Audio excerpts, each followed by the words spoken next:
Les Républicains, héritiers du RPR puis de l'UMP, viennent de connaître leur pire défaite électorale.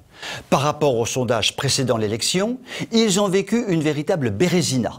Et par rapport à leurs scores électoraux précédents, ils ont vécu un véritable Waterloo. Que s'est-il donc passé ? Depuis des dizaines d'années, les RPR, UMP, LR ont développé une stratégie qui a longtemps marché. Nous disons ce que les Français ont envie d'entendre et faisons le contraire de ce que nous avons dit.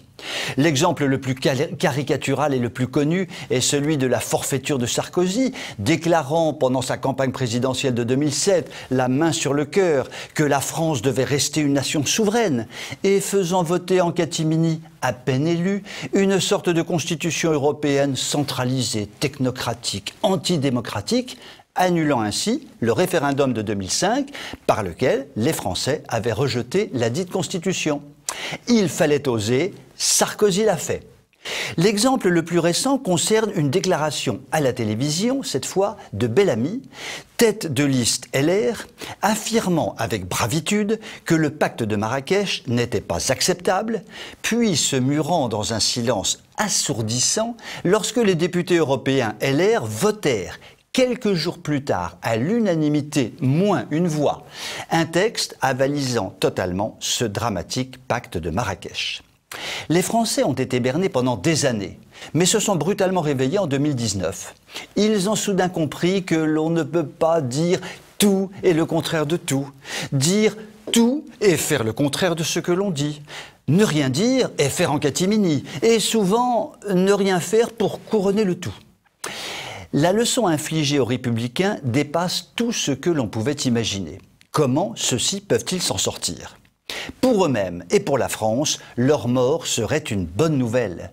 Afin que les hommes politiques qui composent ce parti redeviennent des personnalités libres et authentiques, il suffit tout simplement que l'aile gauche du parti, macroniste de cœur, rejoigne la Macronie dans la joie et la bonne humeur. Elle se mettra dans le sillage des nombreux républicains qui ont quitté le navire au profit de la République en marche et dont certains d'ailleurs sont devenus ministres. Et il suffit que son aile droite rejoigne une grande coalition d'authentiques conservateurs. Elle se mettra dans le sillage de nombreux républicains qui ont quitté le navire pour rejoindre le Rassemblement national, Debout la France ou tel autre parti de la véritable droite. Cela dit, les déclarations catastrophiques des dirigeants républicains, le soir de l'élection, laissent augurer le pire des scénarios. Laurent Wauquiez a manifesté son génie politique en expliquant que la reconstruction de son parti devait passer par une alliance du centre et de la droite. En clair, par une sorte de macronisme de bonne aloi. Une telle stratégie est la chronique annoncée du prochain désastre électoral de son parti. Il a également manifesté son bon goût en exprimant un mépris absolu pour le Rassemblement national, qualifié d'acteur de chaos.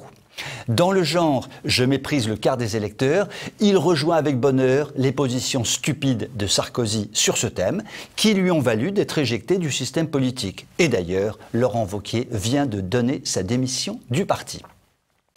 Pour les Républicains, comme pour la France, il semble donc nécessaire que meurent les Républicains et que naisse une union des droites fondée sur un programme national que nous connaissons tous. Maîtrise de l'immigration, de l'islamisation de la France, réduction des déficits, réhabilitation des services de santé, action en faveur de la baisse du chômage, j'en passe, nous connaissons tous le programme. Cette union des droites devra dire ce qu'elle fait, faire ce qu'elle dit et ne rien faire qui n'ait été dit. Vaste programme, dira-t-on, qui a largement le temps de se mettre en route avant les élections présidentielles de 2022 et dont dépend notre avenir commun. Vous pouvez m'écrire si vous le voulez. À très bientôt.